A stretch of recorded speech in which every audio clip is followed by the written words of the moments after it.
Got some of the words I was going to use myself. I have to change tack. Firstly, I'd just like to acknowledge players who have reached milestones and debuted. They're in the program tonight. We made a presentation during the week to those respective players. So I'd just like to acknowledge them here tonight. I won't go through them all. So players have played 50, 100 and 200 games, and we had 6 debutants for the year.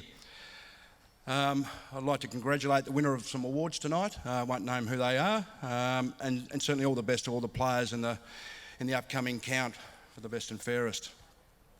Season 2016, I think we entered it with great expectations. The start was encouraging, then we slumped for about 6 or 7 weeks. Obviously injuries, suspension, form lapse. Out of that period, 7 or 8 weeks, we played 6 of the top 7 teams in the competition. And although 9 out of the last 11 were very competitive and there were some encouraging signs, where we finished on the ladder was a disappointing result.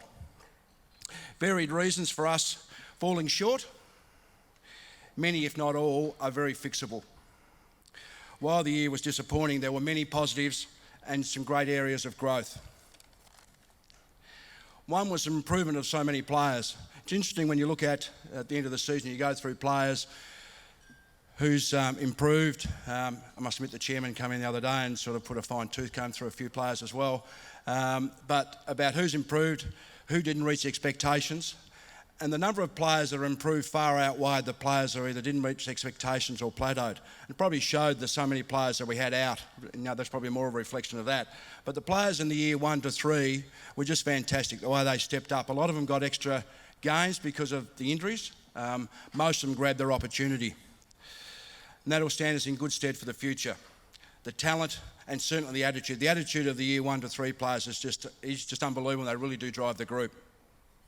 Been mentioned by 2 people already, but I think the acknowledgement of Tom Lynch making All-Australian. I know Gary has made All-Australian at Geelong. He's made All-Australian at the Gold Coast Suns. So we've had 2 players, but Tom is the first homegrown product as such, or the first Sun product to be able to make All-Australian. So there was a great effort from Tom.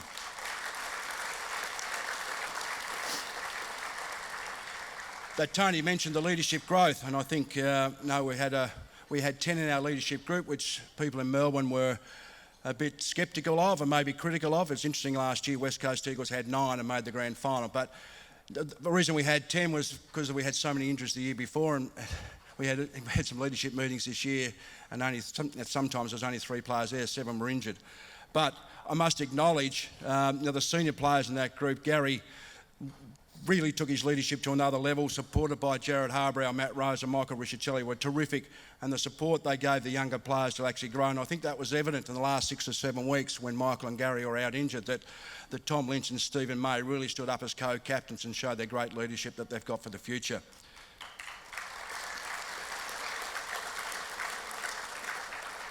I think with that too, because we do a lot of work internally on our leadership. It all started last year and we've had exponential growth in both seasons. But the emerging leaders group as well, and obviously with a few players moving on at the end of the year and some older players probably out of the leadership group, the emerging leadership group has really had a voice and they've really stepped up. And I've only mentioned 5 or 6 players here like Miller, Sexton, Martin, Thompson, Colin Jasney, Day are really showing some great leadership qualities coming forward. So for us, they need to take the next step next year. We've had growth in the last 2 seasons. We need to take it to another level next year. And I think the environment that these guys are creating is a real challenging environment. They're really challenging each other. So the standards of behaviours and professionalism is really growing. That's another area that I've been really pleased with this season, is the professionalism. Last year, as probably documented, it was a real troubling area. We started to make some growth some headway, some traction in the mid-season, and by the end of the year we're really pleased with where we're at. That again has gone to another level this year. The attention to detail, the enthusiasm for training. I think it's really noticeable in the rehab, because we had so many players in rehab. The professionalism, the way they attacked their rehab and be able to get back to playing quicker was great. I think that was driven by our high performance area. So Justin Cordy has been a great addition, but his staff that he's brought, I think we had 8 or 9 new people in that area. Have really taken that to another level. Just a couple of little intangible words that I wanted to touch on as a positive during the year, and that Tony mentioned them, was the spirit shown by the group. Probably it was tested to that stumbling period that I spoke about, with that 7 weeks, when our losses were mounting, and the quantity of the loss as far as points was really debilitating for some of the players, and the spirit was being challenged. But probably for 2 or 3 weeks, then it was really picked up, driven by the leadership group, driven by the staff. So it's just not the players, it was really the staff as well. And the spirit around the whole place was just fantastic to see. I've been involved with clubs as a player and as a coach where you go through some really rough patches, and sometimes it can get divisive. Some players want to whinge and moan, staff want to actually look for survival, want to point fingers, but there was none of that, and it was fantastic. And that was really the great unity shown within the club. So as Tony said, if we get a few things right, now there is success around the corner, there's no doubt. On to 2017. Well, there's a great deal to look forward to, especially in the next few months. One is the TNA Centre that Tony spoke about. I've been fortunate, my last 3 clubs that I've been at, Collingwood, Bulldogs and Sydney, were all had new facilities while I was there. This one, looking at it, will actually surpass all of those, including Collingwood's. A in size, B in the way it's set out, having a new training field the size of the MCG. So the whole precinct is going to be unbelievable. I don't think it's not only going to be the best in the AFL football, I think it's going to be as good as anything that we see in Australian sport. We're going to add staff, we're going to add resources, we're going to be aggressive in trade and recruiting. So I'm really bullish about what lies ahead for the Gold Coast Football Club. With a full list, with injuries going down, I think we can compete with any side in the competition. It was proven this year, even with players out, against Hawthorn and GWS, who are top 4 teams. We really pushed them, probably should have won at least one of those. Playing against St Kilda, who finished 9th, the best team outside the 8, and are touted by Melbourne media that they're the team that's going to take off for next season. So, with those previous things that I've mentioned, but with talent, attitude, the spirit and belief that we've got, and also the added resources. And just a little bit thing on that, I'm speaking to Tony and Andrew Travis, that we're the lowest football spend in the competition. People think the Gold Coast Suns are held up by the AFL. We're the lowest footy spend. So Tony and Andrew are working hard with the AFL to at least give us a level playing field to work to get some extra funding there. So we get that, there's no doubt with the resources and everything else we've got. 2017 is looking very positive.